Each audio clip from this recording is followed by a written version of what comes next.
3. All right. All right, guys, who's ready to be inspired? Okay, so for those of you that don't know me, my name is Gustavo Ceccon.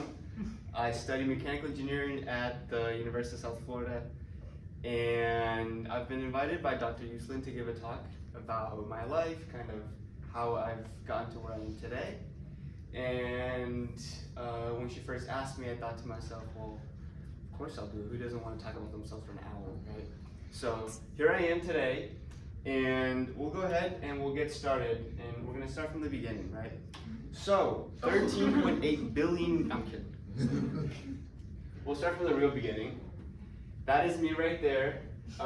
Yes, I was a cute baby. No, I don't know what happened. I used to have amazing curls. I can't get that anymore. But here I am. I was born in Brockton, Massachusetts. Contrary to popular belief, I was not born in Brazil. Born in Brockton, Massachusetts. And I kind of moved around a lot early on when I was younger. I was born in the US, and then before I turned 1, I moved to Brazil. And while I was there, I learned to speak Portuguese. I didn't read or write in Portuguese, but I learned to speak. And then when I was 4 years old, I moved to the United States, and then I learned to speak, read, and write in English. Still didn't read and write in Portuguese. And then when I was 9 years old, went back to Brazil.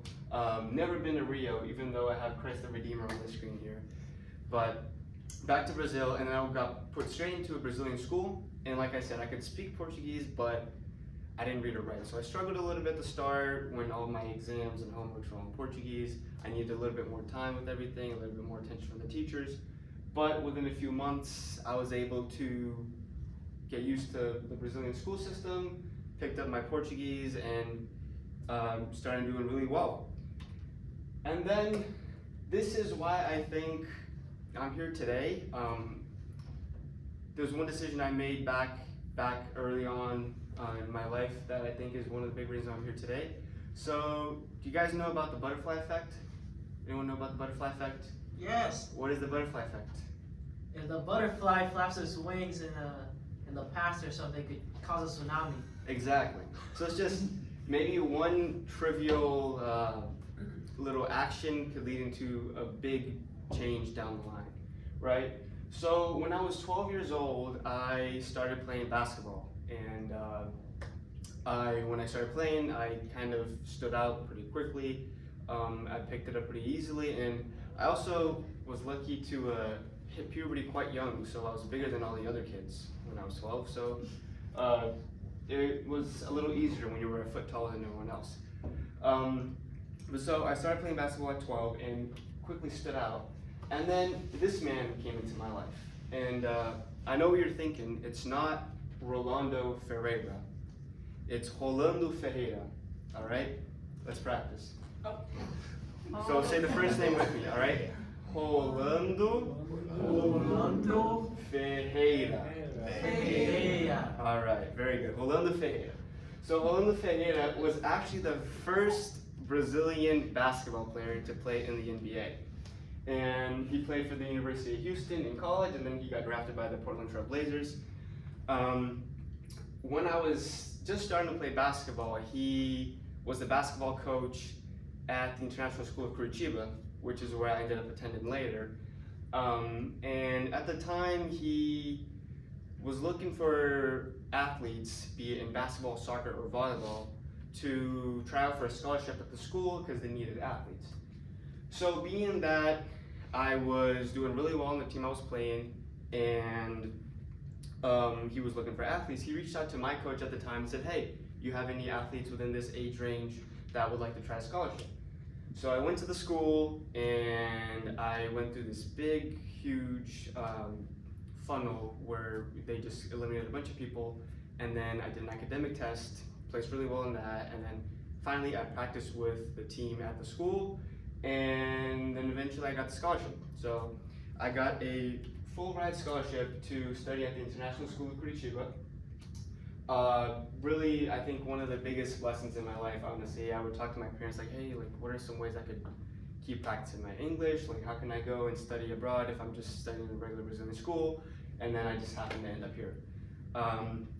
So my time here, I got here during 7th grade and I did the rest of middle school and high school. I ended up graduating high school as salutatorian. I did the IB International Bachelorette program that I know some of you have done. I was heavily involved in both basketball and volleyball. I was varsity captain for both those teams during high school. Also really involved in extracurriculars, so I did a lot of community service and service learning. I was chair of a committee that kind of managed funds and gave it to other student organizations so they could do their projects. We worked with local schools to help build their playground. So I was really involved with this school. Truly a great inspiration for me. And one of the biggest things that I got to do when I was there was I traveled a lot to go play sports. So throughout my years there, I went to, I think, 7 trips to 4 different countries to play basketball, and some pictures of us playing basketball, the basketball team when we won a medal. And I also got to play volleyball as well. And this was all very fun, right? And senior year came along, and I started applying to all these colleges and stuff because I wanted to go study in the United States. And I got a lot of scholarship from a lot of these universities, but still I wasn't able to afford any of them, especially University of Buffalo was my #1 choice at the time after I got my acceptances. And I remember thinking to myself, this was at the start of 2020, so the COVID pandemic was kind of like starting around. There was final exams for IB, and then I was like, I can't afford college. So one of the biggest things that the school that I went to really provided for me was the community, and I met some amazing people, some really successful people while I was there. And one student in particular, a few years before me, was in a similar situation where he wanted to go study abroad and he didn't have the funds for it. So he did a crowdfunding campaign to finance his university expenses. And that's what I did too. So during April of 2020, I did a crowdfunding campaign. I reached out to the school community, I reached out to friends, I reached out to family. And I basically said, hey, I got accepted into all these universities, I can't afford any of them. And my thought process at the time was, if I can pay for my first year of college anywhere, then once I get there, I'll figure out how to pay for the rest. So that's what I did, and I'll say that that crowdfunding experience was probably one of the most humbling experiences of my life. Growing up, my parents were always like, oh, money is like a sensitive subject, don't be talking to people about money, and don't especially ask people for money. And here I was asking for thousands of dollars from people that went to my school. But it was really great. I met a lot of good people, and I was so surprised with how generous people are. Like, people that I thought never cared about me were like significantly contributing to my campaign, and it really made me feel very like special and grateful for everything. So I'm here today, so that means that the campaign worked out, and I was able to raise about $12,000 within a month, and that paid for my first year at USF.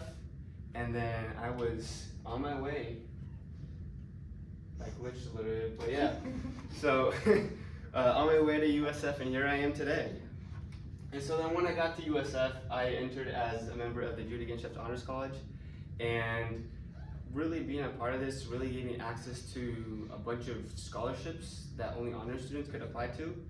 And every year, at the end of the year, I would sit down and apply to like 20 to 30 scholarships, and I always got one for each semester, so that really helped in funding my college experience. And then as soon as I got here, I got a job on campus as a student assistant. I was there for like about a year. During the summers, I was either working a regular job or I was doing internships. Here was when I was working at West Rock. Over the summer in Atlanta, we went to go visit a paper mill, and we saw how they were harvesting trees for their paper mill.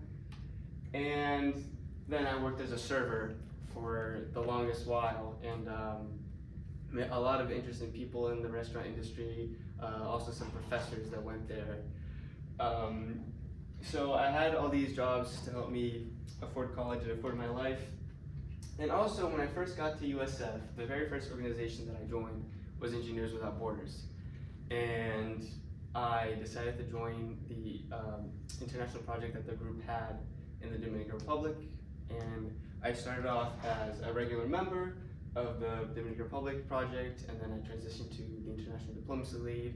And then eventually I was made co-project manager with Sandra, who's an amazing partner. Thank you, Sandra, for all your help. And when we were made project managers, we got a lot done. I think back to it, like, wow, we did so much. But we were able to start a partnership with the Ashton School, a school in the capital of the Dominican Republic. And with them, in the year 2020, we did a remote trip to the community we work with in the Dominican Republic to assess the water quality at this community. We started a local project team so that we could get our members some more hands-on experience. And what I think is probably my biggest accomplishment while at USF is the 2023 in-person trip to the Dominican Republic. Not only was this trip a lot of fun, but it was such a good learning experience. If the crowdfunding campaign was my first most humbling experience, this was my second. I was showering out of a hose with cold water for a week. And meeting and talking to the community members was also such a great experience, hearing their stories, hearing what their difficulties are. We also, again, partnered with the Ashton School on this trip. We had them come out and we did some activities with them, some water tests. And we got to work with a lot of great people, some engineers here from Florida that we met, that went to the trip with us, and then some engineers in the Dominican Republic as well. And so, what's next, right? So, for Engineers Without Borders, we are currently looking at closing out the project in the Dominican Republic.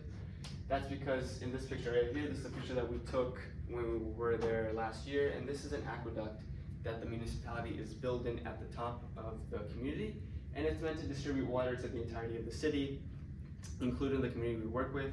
So after speaking to our partners at Engineers Without Borders USA, we decided that since the community's need is about to be met, there's really no need for us to be there. So we'll be canceling the project soon and closing that out. Then for our local projects, we're working with constructing a vertical garden in the DFX lab here at the USF campus.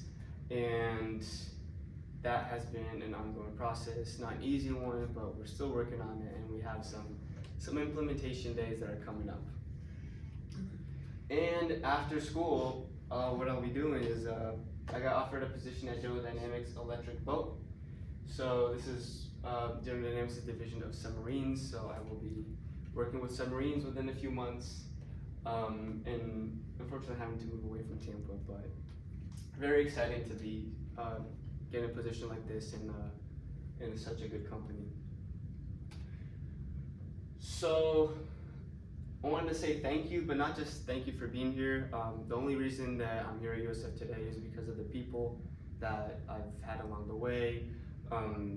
Rolando, when I met him and he brought me into the school, helped me get adapted, the people that helped me with my crowdfunding campaign, and all of you guys have as well played a part in my experience here at USF, and it's the reason I'm here today. So thank you everyone for being here and for listening, and thanks for just being part of my life. Now,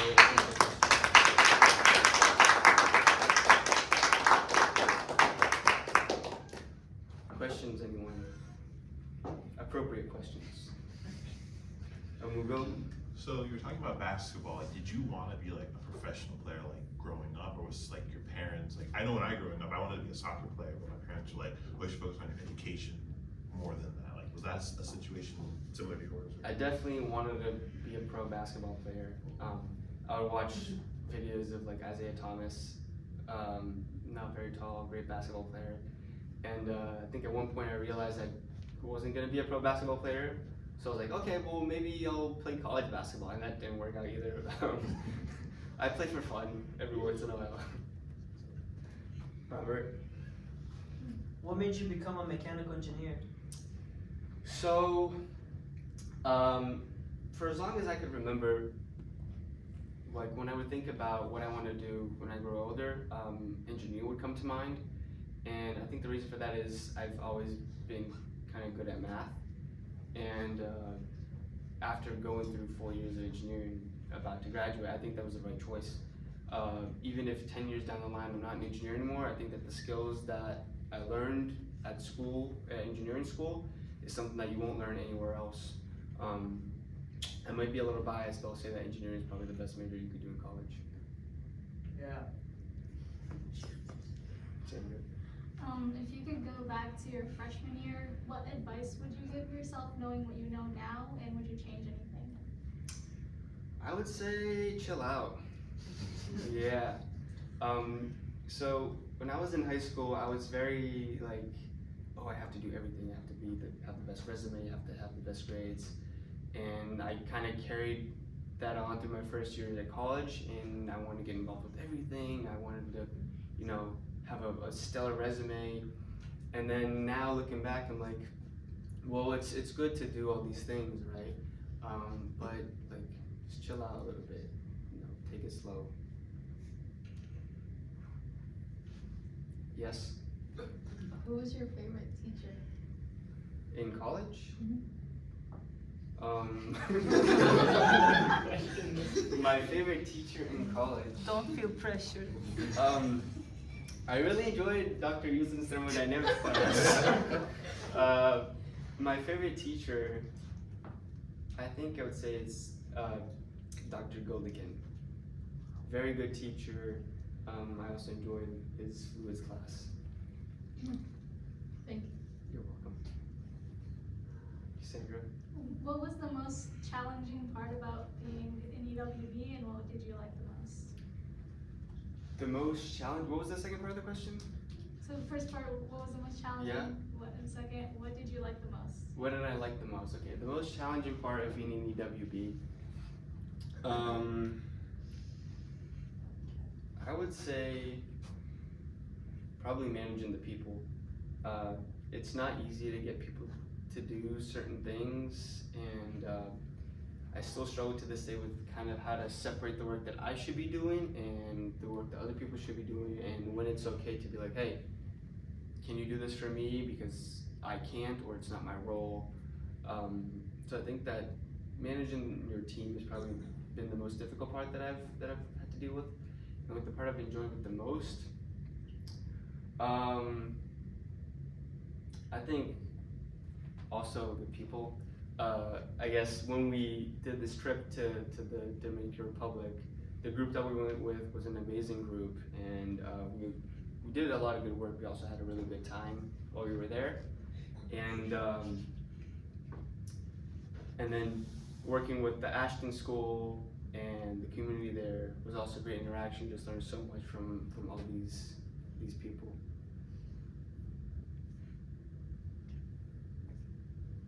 Any other questions? If you don't have any other questions, you can always email me, and I'll get back to you as soon as I can. Oh, yes. What's your email? It's gceccon@usf.edu. Can you spell that? I can give you a business card at the end. Okay, I'll take that. Yes? Favorite class? Favorite class. Favorite class? Probably fluids. I like fluids. Yes? What's your max bench? Max bench right now is at 235. Nice. Yes. Kilograms? Pounds. I would. It's the US.